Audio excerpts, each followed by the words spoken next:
Chapter 12. Last chapter, guys. By the next morning, Procarcius had already gone, sent away to a dragon transport, launching from Portsmouth for the small covert in Nova Scotia, whence he would be led to Newfoundland, and at last immured to the breeding grounds which had lately been started there. Lawrence had avoided any further sight of the stricken dragon, and deliberately had kept Temeraire awake late in the night before, so that he would sleep past the moment of departure. Lenton had chosen his time as wisely as he could. The general rejoicing over the victory at Trafalgar continued, and served to counter the private unhappiness to some extent.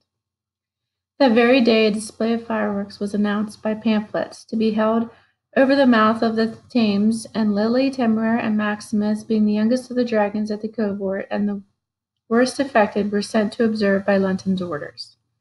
Lawrence was deeply grateful for the word, as the brilliant displays lit the sky, and the music from the barges drifted to them across the water. Temeraire's eyes were wide with excitement, the bright bursts of color reflecting in his pupils and his scales, and he cocked his head first one way, then another, in an effort to hear more clearly. He talked of nothing but the music and the explosions and the lights all the way back to the covert. "Is that a concert, then, the sort they have in Dover?" he asked. "Lawrence, cannot we go again, and perhaps a little closer next time? I could sit very quietly, and I would not disturb anyone." "I am afraid fireworks such as those are a special occasion, my dear. Concerts are only music," Lawrence said. Avoiding an answer, he could well imagine the reaction of the city's inhabitants to a dragon's coming to take in a concert. "Oh," Temeraire said, but he was not greatly dampened. I would still like that extremely. I could not hear very well tonight." "I do not know that there is any suitable accommodation which could be made in the city," Lawrence said slowly and reluctantly. But happily a sudden inspiration came to him, and he added, "But perhaps I could hire some musicians to come to the covert and play for you, instead. That would be a great deal more comfortable in any case." "Yes, indeed, that would be splendid," Temeraire said eagerly. He communicated this idea to Maximus and Lily as soon as they had all once again landed, and the two of them professed equal interest. "Damn you, Lawrence, you had better learn to say no. You will forever be getting us into these absurd starts," Berkeley said. "Just see if any musicians will come here, for love or money." "For love, perhaps not, but for a week's wages and a hearty meal, I am quite certain most musicians could be persuaded to play in the heart of Bedlam," Lawrence said. "It sounds a fine idea to me," Harcourt said. "I would quite like it myself. I have not been to a concert except once when I was 16. I had to put on skirts for it, and after only half an hour a dreadful fellow sat next to me and whispered impolite remarks until I poured a pot of coffee into his lap. It quite spoiled my pleasure, even though he went away straight after." "Christ above, Harcourt, if I ever have reason to offend you, I will make damn sure you have nothing hot at hand," Berkeley said. But Lawrence struggled between nearly equal portions of dismay at her having been subjected to such insult and her means of repulsion. "Well, I would have struck him, but I would have had to get up. You have no notion how difficult it is to arrange skirts when sitting down. It took me 5 minutes to get her the first time," she said reasonably, "so I do not want to have it all to do again. Then the waiter came by, and I thought that would be easier, and anyhow more like anything a girl ought to do." Still a little pale with the notion, Lawrence bade them good night, and took Temeraire off to his rest. He slept once again in the small tent by his side, even though he thought Temeraire was well over his distress, and was rewarded in the morning by being awoken early, Temeraire peering into the tent with one great eye, and inquiring if perhaps Lawrence would like to go to Dover and arrange for the concert today. "I would like to sleep until a civilized hour, but as that is evidently not to be, perhaps I will ask to leave Lenton to go," Lawrence said, yawning as he crawled from the tent. "May I have my breakfast first?" "Oh, certainly," Temeraire said with an air of generosity. Muttering a little, Lawrence pulled his coat back on and began to walk back to the headquarters. Halfway to the building he nearly collided with Morgan, running to find himself. "Sir, Admiral Lenton wants you," the boy said, panting with excitement, when Lawrence had steadied him, "and he says Temeraire is going is to go into combat rig. Very good, Lawrence said, concealing his surprise. Go tell Lieutenant Granby and Mr. Holland at once, and then do as Lieutenant Granby tells you. Mind, you speak of this to no one else. Very good, Lawrence said, concealing his surprise. Yes, sir, the boy said, and dashed off again to the barracks. Lawrence quickened his pace. Come in, Lawrence, Letton said in reply to his knock. It seemed that every other captain in the covert was already crowded into the office as well. To Lawrence's surprise, Rankin was at the front of the room, sitting by Lenton's desk. By wordless agreement, they had managed to avoid speaking to one another since Rankin's transfer from Lochlogan, and Lawrence had known nothing of his and Levita's activities. These had evidently been more dangerous than Lawrence might have imagined. A bandage around Rankin's thigh was visibly stained with blood, and his clothes also. His thin face was pale and set with pain. Lenton waited only until the door had closed behind the last few stragglers to begin. He said grimly, I dare say you already realize, gentlemen, we have been celebrating too soon. Captain Rankin has just returned from a flight over the coast. He was able to slip past their borders and caught a look at what that damned Corsican has been working on. You may see for yourselves. He pushed across his desk a sheet of paper smudged with dirt and bloodstains that did not obscure an elegantly drafted diagram in Rankin's precise hand. Lawrence frowned, trying to puzzle the thing out. It looked rather like a ship of the line, but with no railings at all around her upper deck and no mast ships, with strange thick beams protruding from both sides fore and aft, and no gun ports. What is it for? Chenery said, turning it around. I thought he already had boats. Perhaps it will become clear if I explain that he had dragons carrying them about over the ground, Rankin said. Lawrence understood at once. The beams were intended to give the dragons a place to hold. Napoleon meant to fly his troops over the Navy's gun entirely, while so many of Britain's aerial forces were occupied at the Mediterranean. Lenton said, We are not certain how many men he will have in each. Sir, I beg your pardon. May I ask, how long are these vessels? Lawrence asked, interrupting. And is this to scale? To my eye, yes, Rankin said. The one which I saw in midair had 2 reapers to his side and room to spare, perhaps 200 feet from front to back. There will be 3 deckers inside, then, Lawrence said grimly. If they sling hammocks, he can fit as many as 2,000 men apiece for a short journey, if he means to carry no provisions. A murmur of alarm went around the room. Lenton said, Less than 2 hours to cross each way, even if they launch from Cherbourg, and he has 60 dragons or more. He could land 50,000 men by mid-morning. Good God, said one of the captains Lawrence did not know, a man who had arrived only recently.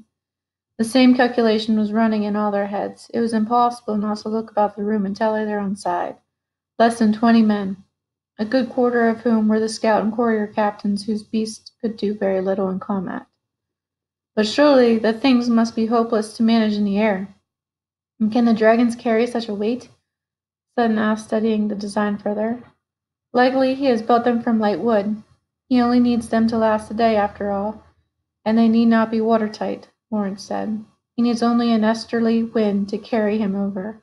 With that narrow framing they will offer very little resistance, but they will be vulnerable in the air, and surely Extidium and Mortiferous are already on their way back? 4 days away, at best. Bonaparte must know that as well as we do. Lenton said, He has spent nearly his entire fleet in the Spanish as well to buy himself freedom from their presence, and he is not going to waste the chance. The obvious truth of this was felt at once. A grim and expectant silence fell upon the room. Lenton looked down at his desk, then stood up, uncharacteristically slow. Lawrence for the first time noticed that his hair was gray and thin. Gentlemen, Lenton said formally, the wind is in the north today, so we may have a little grace if he chooses to wait for a better wind. All of our scouts will be flying in shifts just off Cherbourg. We will have an hour's warning at least. I do not need to tell you we will be hopelessly outnumbered. We can only do our best and delay if we cannot prevent. No one spoke, and after a moment he said, We will need every heavy and middleweight beast on independent duty. Your task will be to destroy these transports. Chenery, Warren, the two of you will take mid-wing positions in Lily's formation, and 2 of our scouts will take the wingtip positions. Captain Harcourt, undoubtedly Bonaparte will reserve some dragons for defense. Your task is to keep those defenders occupied as best you can. Yes, sir, she said. The others nodded. Linton took a deep breath and rubbed his face. There is nothing else to be said, gentlemen. Go to your preparations. There was no sense in keeping it from the men. The French had nearly caught Rankin on his way back and already knew that their secret at last was out. Lawrence quietly told his lieutenants and sent them about their work. He could see the passage of the news through the ranks, men leaning in to hear from one another, their faces hardening as they grasped the situation, and the ordinary idle conversation of a morning vanishing quick away. He was proud to see even the youngest officers take it with great courage and go straight back to their work. This was the first time Temeraire would ever use the complete recruitment of heavy combat outside of practice. For patrol, a much lighter set of gear was used, and their previous engagement had been under traveling harness. Temeraire stood very straight and still, only his head turned about so he could watch with great excitement as the men rigged him out with the heaviest leather harness, triple riveted, and began hooking in the enormous panels of chain mesh which would serve as armor. Lawrence began his own inspection of the equipment, and belatedly realized that Holland was nowhere to be seen. He looked 3 times through the whole clearing before he quite believed the man's absence, and then called the armor, Pratt, away from his work on the great protective plates, which would shield Temeraire's breasts and shoulders during the fight. "Where's Mr. Holland?" he asked. "I don't believe I've seen him this morning, sir," Pratt said, scratching his head. "He was in last night, though." "Very good," Lawrence said, and dismissed him. "Roland, Dyer, Morgan," he called, and when the 3 runners came, he said, "Go and see if you can find Mr. Holland, and then tell him I expect him here at once, if you please." "Yes, sir," they said almost in unison, and dashed off in different directions after a hurried consultation. He returned to watching the men work, a deep frown on his face. He was astonished and dismayed to find the man failing in his duty at all, and under these circumstances most particularly. He wondered if Holland could have fallen ill and gone to the surgeons. It seemed the only excuse, but the man would surely have told one of his crewmates. More than an hour went by, and Temeraire was in full rig with crew practicing boarding maneuvers under Lieutenant Granby's severe eye, before young Roland came hurrying back to the clearing. "Sir," she said, panting and happy. Mr. Holland is with Levitas." "Please do not be angry," she said, all in one rushing breath. "Ah," Lawrence said, a little embarrassed. He could hardly admit to Roland that he had been turning a blind eye to Holland's visits, so she naturally was reluctant to be a talebearer on fellow aviator. "He will have to answer for it, but that can wait. Go and tell him he is needed at once." "Sir, I told him so, but he said he cannot leave Levitas, and he told me to go away at once and to tell you that he begs you to come if only you can," she said very quickly, and eyeing him nervously to see how he would take this insubordination. Lawrence stared. He could not account for the extraordinary response, but after a moment his estimate of Holland's character decided him. "Mr. Granby," he called, "I must go for a moment. I leave things in your hands. Roland, stay here and come fetch me at once if anything occurs," he told her. He walked quickly, torn between temper and concern, and reluctance to once again expose himself to a complaint from Rankin, particularly under the circumstances. No one could deny the man had done his duty bravely just now, and to offer him insult directly after would be an extraordinary piece of rudeness. And at the same time, Lawrence could not help but grow angry at the man as he followed Roland's directions. Levitas's clearing was one of the small ones nearest the headquarters, undoubtedly chosen for Rankin's convenience rather than his dragons. The grounds were poorly tended, and when Levitas came into view, Lawrence saw he was lying in a circle of bare sandy dirt, with his head in Holland's lap. "Well, Mr. Holland, what's all this?" Lawrence said, irritation making his tone sharp. Then he came around and saw the great expanse of bandages that covered Levitas's flank and belly, hidden from the other side and already soaked through with the near black blood. "My God," he said involuntarily. Levitas's eyes opened a little at the sound and turned up to look at him hopefully. They were glazed and bright with pain, but after a moment recognition came into them, and the little dragon sighed and closed them again without a word. "Sir," Holland said, "I'm sorry. I know I have my duty, but I couldn't leave him. The surgeon's gone, says there's nothing more to be done for him, and it won't be long. There is no one here at all, not even to send for water. He stopped and said again, I couldn't leave him. Lawrence knelt beside him and put his hand on Leviticus's head very lightly for fear of causing him more pain. No, he said, of course not. He was glad now to find himself so close to the headquarters. There were some crewmen idling by the door talking of the news so he could send them to Holland's assistance. And Rankin was in the officers' club, easily found. He was drinking wine. His color already greatly improved, and having shifted his blood-stained clothing for fresh, Linton and a couple of the scouts' captains were sitting with him and discussing positions to hold against the coastline. Coming up to him, Lawrence told him very quietly, If you can walk, get on your feet, otherwise I will carry you. Rankin put down his glass and stared at him coldly. I beg your pardon, he said. I gather this is some more of your officious. Lawrence paid no attention, but seized the back of his chair and heaved. Rankin fell forward, scrabbling to catch himself on the floor. Lawrence took him by the scruff of his coat and dragged him up to his feet, ignoring his gasp of pain. Lawrence, what in God's name? Linton said in astonishment, rising to his feet. Leviticus is dying. Captain Rankin wishes to make his farewells, Lawrence said, looking Linton squarely in the eye, and holding Rankin up by the collar and the arm. He begs to be excused. The other captains stared, half out of their chairs.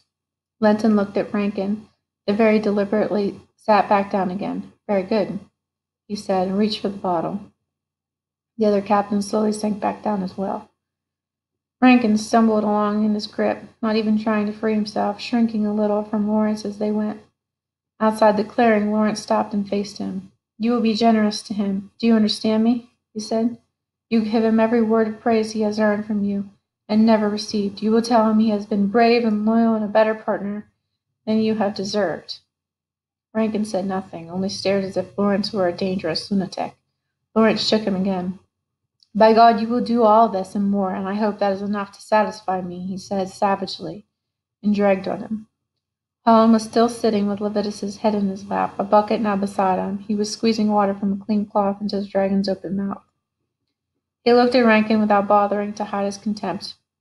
But then he bent over and said, Leviticus, come along now. Look who's come. Leviticus's eyes opened, but they were milky and blind. My captain, he said uncertainly. Lawrence thrust Rankin forward and down into his knees, none too gently. Rankin gasped and clutched his thigh. He said, Yes, I'm here. He looked up at Lawrence and swallowed, then added awkwardly, You have been very brave. There was nothing natural or sincere in the tone. It was as ungraceful as could be imagined, but Leviticus only said very softly, You came. He licked at a few drops of water at the corner of his mouth. The blood was still welling sluggishly from beneath the dressing, thick enough to slightly part the bandages one from the other, glistening and black. Rankin shifted uneasily. His breeches and stockings were being soaked through, but he looked up at Lawrence and did not try to move away. Leviticus gave a low sigh, and then the shallow movement of his side ceased. Holland closed his eyes with one rough hand. Lawrence's hand was still heavy on the back of Rankin's neck. Now he lifted it away, rage gone and only tightly lipped disgust left. Go, he said. We who valued him will make the arrangements, not you. He did not even look at the man as Rankin left the clearing. I cannot stay, he said quietly to Holland. Can you manage? Yes, Holland said, stroking the little head. There can't be anything with the battle coming and all, but I'll see he's taken and buried properly. Thank you, sir. It meant a great deal to him. More than it ought, Lawrence said. He stood looking down at Leviticus a short while longer. Then when he went back to the headquarters and found Admiral Linton. Well, Linton asked, scowling at Lawrence, was shown into his office. Sir, I apologize for my behavior, Lawrence said. I am happy to bear any consequences you should think appropriate. No. What are you talking about? I mean Leviticus, Linton said impatiently. Lawrence paused and said, Dead with a great deal of pain, but he went easily at the end. Linton shook his head. Damned a pity, he said, pouring a glass of brandy for Lawrence and himself. He finished his own glass in 2 great swallows and sighed heavily. And a wretched time for Rankin to become unharnessed, he said. We have a Winchester hatching unexpectedly at Chatham any day now by the hardening of the shell. I have been scrambling to find a fellow in range worthy of the position and willing to be put into a Winchester. Now here he is on the loose, and having made himself a hero bringing us this news. If I don't send him and the beast ends up unharnessed, we will have a yell from an entire damned family and a question taken up in Parliament. Not like as not. I'd rather see a dragon dead than in his hands, Lawrence said, setting down his glass hard. Sir, if you want a man who will be a credit to the service, send Mr. Holland. I would vouch with my life for him. What? Your ground crew master? Linton frowned on him, but thoughtfully. That is a thought. If you think him suited for the task, he could not feel he was hurting his career by such a step. Not a gentleman, I suppose. No, sir, unless by gentleman you mean a man of honor rather than breeding, Lawrence said. Linton snorted at this. Well, you're not so stiff-necked a lot. We must pay that a great deal of mind, he said. I dare say we'll answer nicely, if we are not all dead or captured by the time the egg cracks at any rate. Holland stared when Lawrence relieved him of his duties and said a little helplessly, My own dragon? He had to turn away and hide his face. Lawrence pretended not to see. Sir, I don't know how to thank you, he said, whispering to keep his voice from breaking. I have promised you will be a credit to the service. See to it you do not make me a liar, and I will be content, Lawrence said and shook his hand. You must go at once. The hashing is expected in almost any day, and there is carriage awaiting to take you to Chatham. Looking dazed, Holland accepted Lawrence's hand in the bag with his few possessions, which he fellows on the ground crew had hastily packed for him, then allowed himself to be led off towards the waiting carriage by young Dyer. The crew were beaming upon him as they went. He was obliged to shake a great many hands until Lawrence, fearing he would never get under way, said, Gentlemen, the wind is still in the north. Let us get some of this armor off Temeraire for the night, and put them to work. Temeraire watched him go a little sadly. I am very glad that the new dragon will have him instead of Drankin. But I wish they had given him to Levitas sooner, and perhaps Han would have kept him from dying, he said to Lawrence as the crew worked on him. We cannot know what would have happened, Lawrence said, but I am certain Levitas could ever have been happy with such an exchange. Even at the end, he only wanted Rankin's affection, as strange as that seems to us. Lawrence slept with Temeraire again that evening, close and sheltered in his arms and wrapped in several woolen blankets against the early frost. He woke just before light to see the barren tree-tops bending away from the sunrise, as easterly wind blowing from France. Temeraire, he called quietly, and the great head rose up above him to sniff the air. The wind has changed, Temeraire said, and bent down to nuzzle him.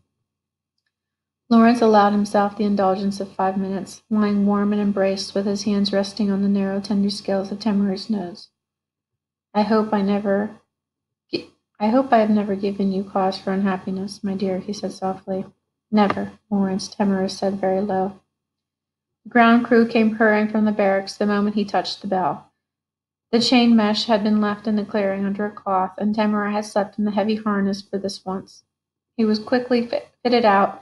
While at the other side of the clearing, Granby reviewed every man's harness and carabiner. Lawrence submitted to his inspection as well, then took a moment to clean and reload his pistols fresh and belt on his sword. The sky was cold and white, a few darker gray clouds scudding like shadows. No orders had come yet. At Lawrence's request, Temeraire lifted him up to his shoulder and reared out his hind legs. He could see the dark line of the ocean past the trees and the ships bobbing in the harbor. The wind came strongly into his face, cold and salt. Thank you, Temeraire, he said, and Temeraire set him down again. Mr. Granby, we will get the crew aboard, Lawrence said. The ground crew put up a great noise, more a roar than a cheer, as Temeraire rose into the air. Lawrence could hear it echoed throughout the covert as the other great beast beat up into the sky. Maximus was a great blazing presence in his red-gold brilliance, dwarfing the others. Victoratus and Lily also stood out against the crowd of smaller yellow reapers. Linton's flag was streaming from his dragon Observia, the golden angle wing. She was only a little larger than the reapers, but she cut through the crowd of dragons and took the lead with effortless grace. Her wings are rotating almost as did Temeraire's. As the larger dragons had been set on independent duty, Temeraire did not need to keep to the formation speed. He quickly negotiated a position near the leading edge of the force. The wind was in their faces, cold and damp, and the low, whistling shriek of their passage carried away all the noise, leaving only the leathery snap of Temur's wings, each beat like a sail going taut, and the creaking of the harness. Nothing else broke the unnatural, heavy silence of the crew. They were already drawn in sight. At this distance, the French dragon seemed a cloud of gulls or sparrows, so many were they, and wheeling so in unison. The French were keeping at a considerable height, some 900 feet above the surface of the water, well out of range of even the longest pepper guns.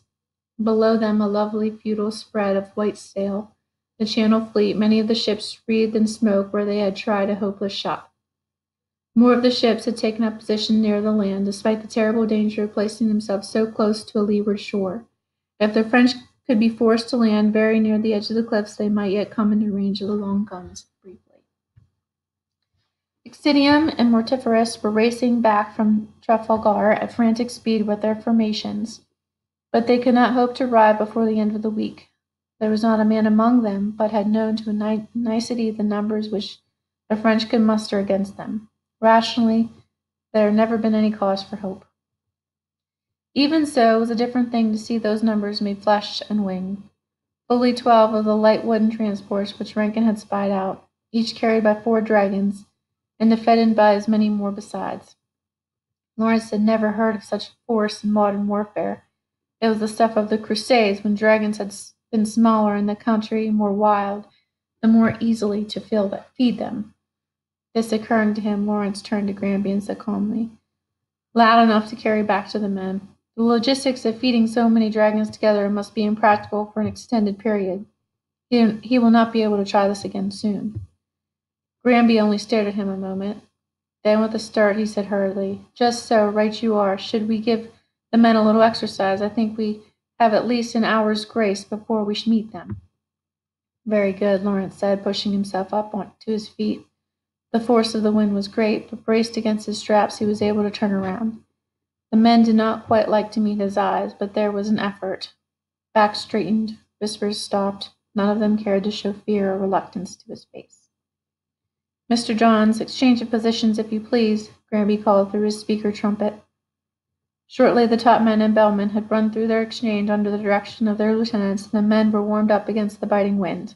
Their faces looked a little less pinched. They could not engage in true gunnery practice with the other crews so close, but with a commendable show of energy, Lieutenant Riggs had his riflemen fire blanks to loosen their fingers.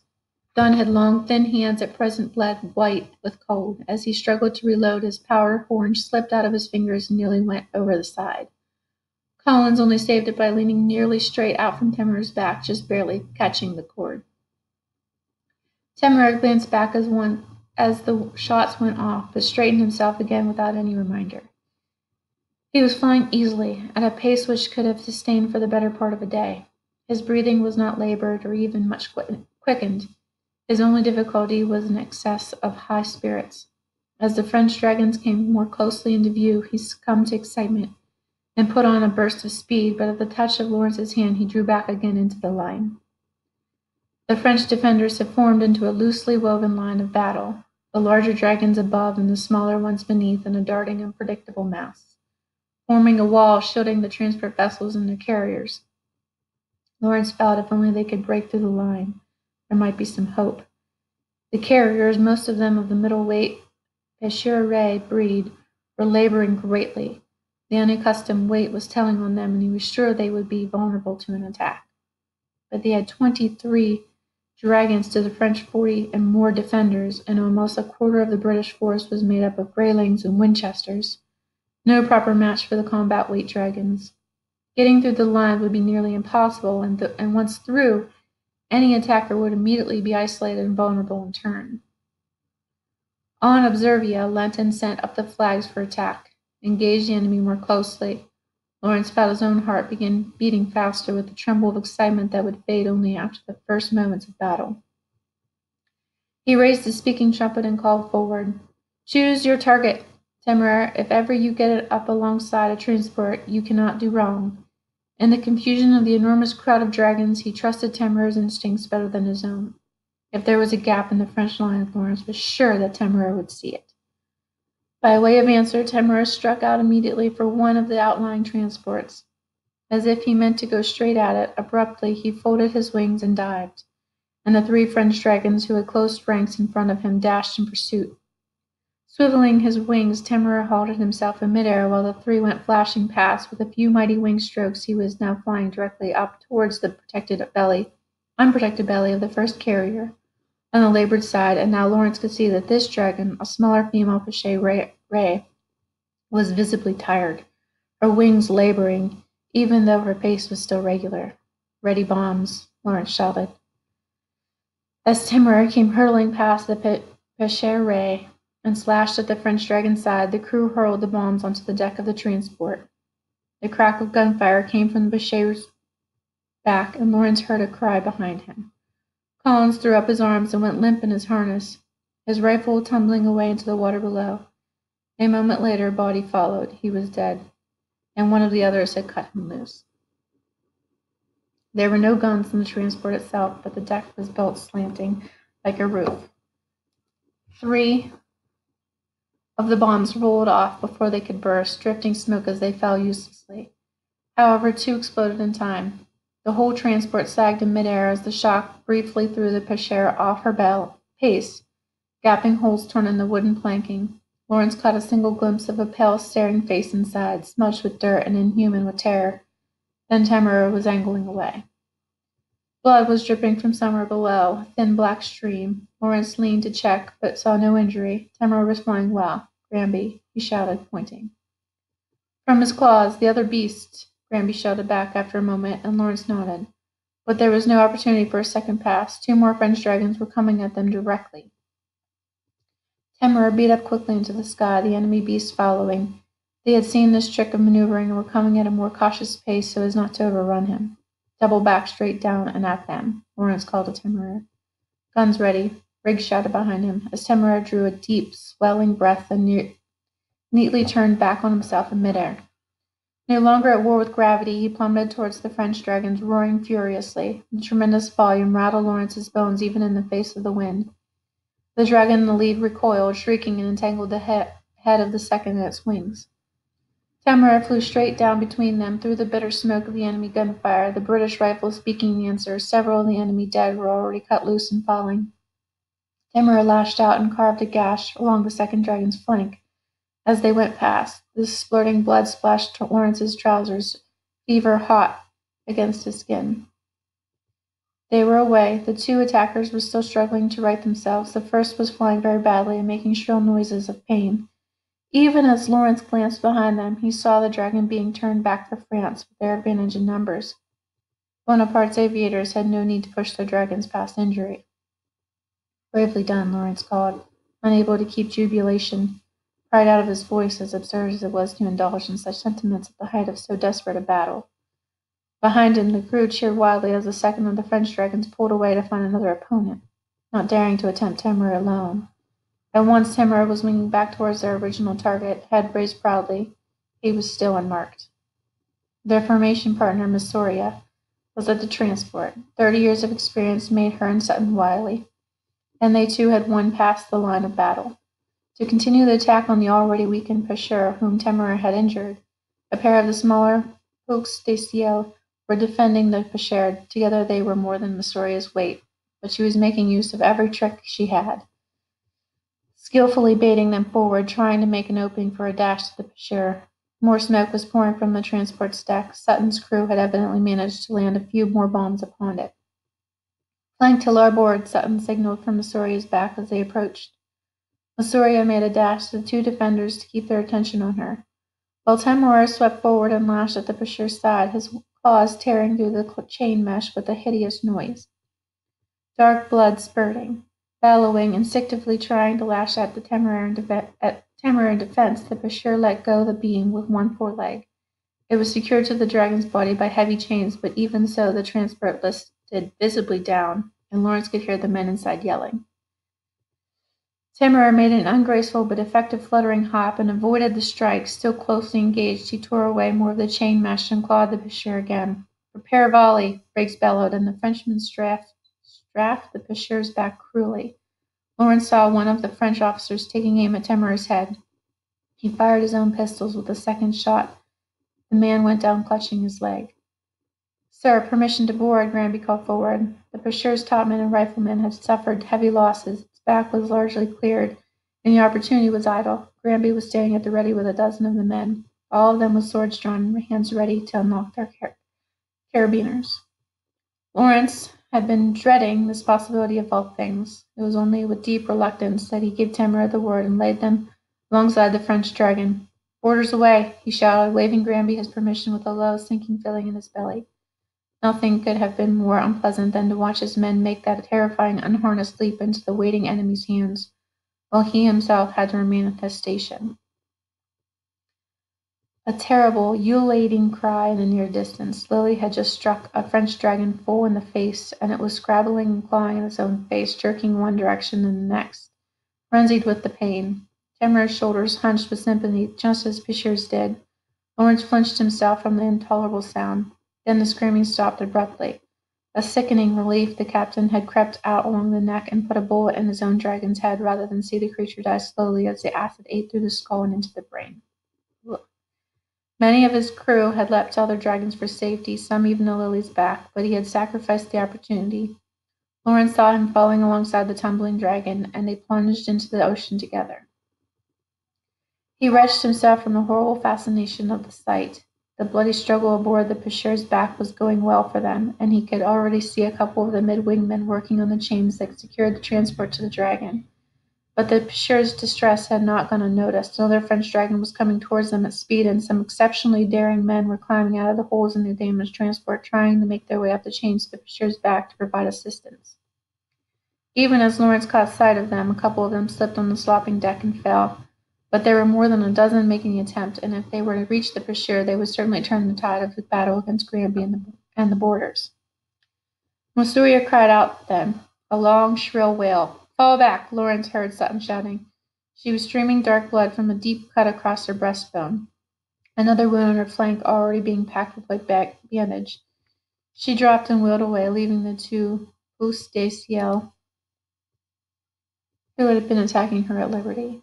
Though they were much smaller than Temeraire, he could not engage the Bashir while under attack from two directions. Lawrence had either to call back the boarding party or abandon them and hope they take the Bashir, securing its surrender by seizing its captain alive. "Granby," Lawrence shouted.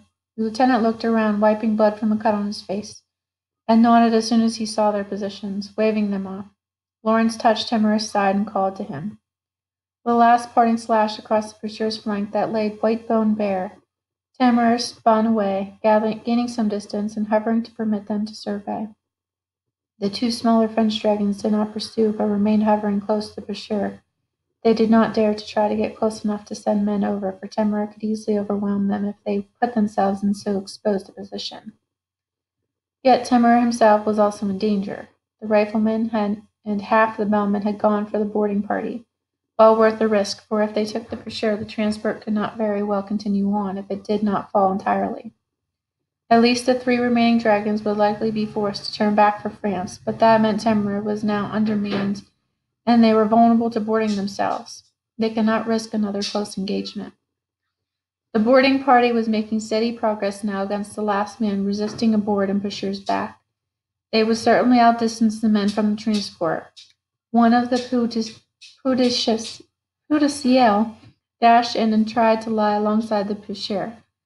At them Lawrence called, and Temeraire dived instantly, his raking claws and teeth sending the smaller beast into a hurried retreat. Lawrence had to send Temeraire ringing away again, but it had been enough. The French had lost their chance, and the Bashir was crying out in alarm, twisting her head around. Granby was standing at the French dragon's neck with a pistol aimed at a man's head. They had taken the captain. At Granby's orders, the chains were flung off the Bashir, and they turned the captured French dragon's head toward Dover. She flew unwillingly and slowly, head turning back every few moments in anxiety for her captain. But she went, and the transport was left hanging wildly askew, the three remaining dragons struggling desperately under its weight. Lawrence had little opportunity to enjoy the triumph. Two fresh dragons came diving at them. A petite chevalier, considerably larger than Temeraire despite the name, and a middleweight Pashuri Corone, who dashed to seize the sagging support beam. The men still clinging to the roof threw the dangling chains to the fresh dragon's crew, and in moments the transport was righted and under way again. The Pou de Seyal were coming at them again from opposite sides, and the Petite Chevalier was angling around from behind. Their position was exposed and growing rapidly hopeless. "Withdraw, Temeraire," Lawrence called, bitter through the order it was to give. Temeraire turned away at once, but the pursuing dragons drew nearer, and he had been fighting hard now for nearly half an hour, and he was tiring. The two Pou de Ciel were working in concert, trying to herd Temeraire towards the bigger dragon, darting across his path of flight to slow him. The Petite Chevalier suddenly put on a burst of speed, and as he drew alongside, with a handful of men left over, "Where boarders?" Lieutenant John shouted in his hoarse baritone, and Temeraire looked round in alarm. Fear gave him fresh energy to draw away from the pursuit, and the Chevalier fell behind, and after Temeraire lashed out and caught one of Pou de Ciel, they too abandoned the chase. However, there were 8 men already crossed over and latched on. Lawrence grimly reloaded his pistols, thrusting them into his belt, and then lengthened his carabiner straps and stood. The 5 topmen under Lieutenant Johns were trying to hold the boarders at the middle of Temeraire's back. Lawrence made his way back as quickly as he dared. His first shot went well, his second took a Frenchman directly in the chest. The man fell coughing blood and dangled limply from the harness. Then it was hot, frank sword work, with the sky whipping past too quickly to see anything but the men before him. A French lieutenant was standing in front of him. The man saw his gold bars and aimed a pistol at him. Lawrence barely heard the speech the man tried to make him and paid no attention, but knocked the gun away with his sword arm and clubbed the Frenchman on the temple with his pistol butt. The lieutenant fell, the man behind him lunged, but the wind of their passage was against him, and the sword thrust scarcely penetrated the leather coat Lawrence wore. Lawrence cut the man's harness straps and kicked him off with a boot to the middle, then looked around for more boarders, but by good fortune the others were all dead or disarmed, and for their part only Challoner and Wright had fallen, except for Lieutenant Johns, who was hanging from his carabiner, blood welling up furiously from a pistol wound in his chest. Before they could try to tend him, he gave a final rattling gasp and also was still. Lawrence bent down and closed John's eyes, staring eyes, and hung his own sword back on his belt. "Mr. Martin, take command at the top, acting lieutenant. Get these bodies cleared away." "Yes, sir," Martin said, panting. There was a bloody gash across his cheek and red splashes of blood in his yellow hair. "Is your arm all right, Captain?" Lawrence looked. Blood was seeping a little through the rent in the coat, but he could move the arm easily, and he felt no weakness. "Only a scratch. I will tie it up directly." He clambered over a body and back to his station at the neck and latched himself in tight, then loosened his neckcloth to wrap around the wound. "Orders repelled," he called, and the nervous tension left Temeraire's shoulders. Temeraire had drawn away from the battlefield as proper when boarded. Now he turned back around, and when Lawrence looked up, he could see the whole extent of the field of battle, where it was now obscured by smoke and dragon wings. All but 3 of the transports were under no sort of attack at all. The British dragons were being heavily engaged by the French defenders. Lily was flying virtually alone. Only Nitidus remained with her, the others of their formation nowhere in Lawrence's sight. He looked for Maximus and saw him engaged closely with their old enemy, the Grand Chevalier. The intervening 2 months of growth had brought Maximus closer to his size, and the 2 of them were tearing at each other in a terrible savagery. At this distance, the sound of the battle was muffled. Instead, he could hear a more fatal one entirely, the crash of the waves breaking upon the foot of the white cliffs. They had been driven nearly to shore, and he could see the red and white coats of the soldiers formed up on the ground. It was not yet midday. Abruptly, a phalanx of 6 heavyweight dragons broke off from the French line and dived toward the ground, all of them roaring at the top of their lungs while their crews threw bombs down. The thin ranks of redcoats wavered as in a breeze, and the mass of militia in the center almost broke. Men fell onto their knees, uncovering their heads, though scarcely any real damage was done. A dozen guns were fired off wildly, shots wasted. Lawrence thought in despair, and the leading transport could make its descent almost unmolested. The four carriers drew closer together, flying in a tight knot directly above the transport, and let the keel of the vessel carve a resting place in the ground with its own momentum. The British soldiers in the front ranks threw up their arms as an immense cloud of dirt burst into their faces, and then almost at once half of them fell dead. The whole front of the transport had unhinged like a barn door, and a volley of rifle fire erupted from inside to mow down the front lines. A shout of "Vive l'Empire!" went up as the French soldiers poured out through the smoke, more than 1,000 men dragging a pair of 18-pounders with them. The men formed into lines to protect the guns as the artillerymen hurried to bring their charges to bear. The redcoats fired off an answering volley, and a few moments later the militia managed to rig one of their own. But the Frenchmen were hardened veterans. Though dozens fell dead, the ranks shut tight to fill in their places, and the men held their ground. The four dragons who had carried the transport were flinging off their chains. Free of their burden, they rose again to join the fight, leaving the British aerial forces even more outnumbered than before. In a moment, another transport would land under this increased protection, and its own carriers worsened the situation further. Maximus roared furiously, clawed free of the Grand Chiller, and made a sudden desperate stoop towards the next transport as it began to descend. No art or maneuver, he only flung himself down. Two smaller dragons tried to bar his way, but he had committed his full weight to the dive. Though he took raking blows from his claws and teeth, he bowed them apart by sheer force. One was only knocked aside, the other, a red and blue barred honneur d'or, tumbled against the cliffs, with one wing blade helplessly. It scrabbled at the ragged stone face, sending powdery chalk flying as it tried to get purchase and climb up onto the cliff top. A light frigate of some 24 guns with a shallow draft had been daring to stay near the coast. Now she leapt at the chance. Before the dragon could get up over the cliff's edge, her full double-shotted broadside roared out like thunder. The French dragon screamed once over the noise and fell, broken. The unforgiving surf pounded its corpse and the remnants of its crew upon the rocks. Above, Maximus had landed on the second transport and was clawing at its chains. His weight was too much for the carriers to support, but they were struggling valiantly, and with a great heave in unison, they managed to get the transport over the edge of the cliff as he finally broke the supports. The wooden shell fell 20 feet through the air and cracked open like an egg, spilling men and guns everywhere, but the distance was not great enough. Survivors were staggering to their feet almost at once, and they were safely behind their own already established line. Maximus had landed heavily behind the British lines. His sides were steaming in cold air, blood running freely from a dozen wounds and more, and his wings were drooped to the ground. He struggled to beat them again, to get aloft, and could not but fall back onto his haunches, trembling in every limb. 3,000 or 4,000 men already on the ground and 5 guns. The British troops massed here only 20,000, and most of those militia, who were plainly unwilling to charge in the face of dragons above. Many men were already trying to run.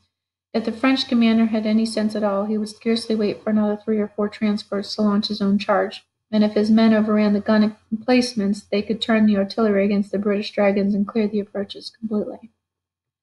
"Lawrence," Timorous said, turning his head around. "2 more of those vessels are going into the land."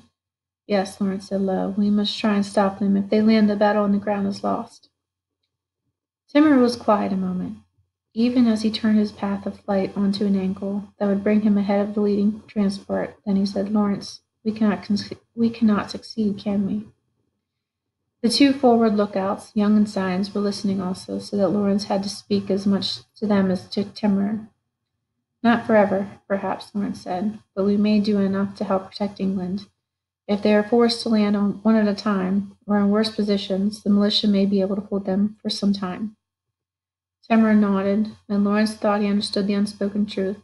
The battle was lost, and even if this was only a token attempt, and we must still try, or we would be leaving our friends to fight without us, Timor said. "I think this is what you may have meant by duty all along. I do understand at least this much of it." "Yes," Lawrence said, his throat aching. They had outstripped the transports, and were over the ground now, with the militia a blurred sea of red below. Tamara was swinging about to face the first of the transports head on. There was only just enough time for Lawrence to put his hand on Tamara's neck, a silent communion. The sight of land was putting heart into French dragons. Their speed was increasing. There were 2 pursuers at the fore of the transport, roughly equal in size, and neither injured. Lawrence left it to Timur to decide which would be his target and reloaded his own pistols. Timur stopped and hovered in midair before the oncoming dragons, spreading his wings as if to bar the way. His ruff raised instinctively up, the web skin translucent gray in the sunlight. A slow, deep shudder passed along his length as he drew breath, and his sides swelled out even further against his massive rib cage. Making the bones stand out in relief, there was a strange, stretched, tight quality in his skin, so that Lawrence began to be alarmed. He could feel the air moving beneath, echoing, resonating in the chambers of Timur's lungs. A low reverberation seemed to build throughout Timur's flesh like a drum beat rolling. "Timur," Lawrence called, or tried to. He could not hear himself speak at all. He felt a single tremendous shudder travel forward along Timur's body. All the gathered breath caught up in that motion. Timur opened his jaws, and what emerged was a roar that was less sound than force, a terrible wave of noise so vast it seemed to distort the air before him. Lawrence could not see for a moment through the brief haze. When his vision cleared, he at first did not understand. Ahead of him, the transport was shattering as if beneath the force of a full broadside, the light wood cracking like gunfire, men and cannon spilling out into the broken surf far below at the foot of the cliffs. His jaw and ears were aching as if he had been struck on the head, and Timur's body was still trembling beneath him. "Lawrence, I think I did that," Timur said. He sounded more shocked than pleased.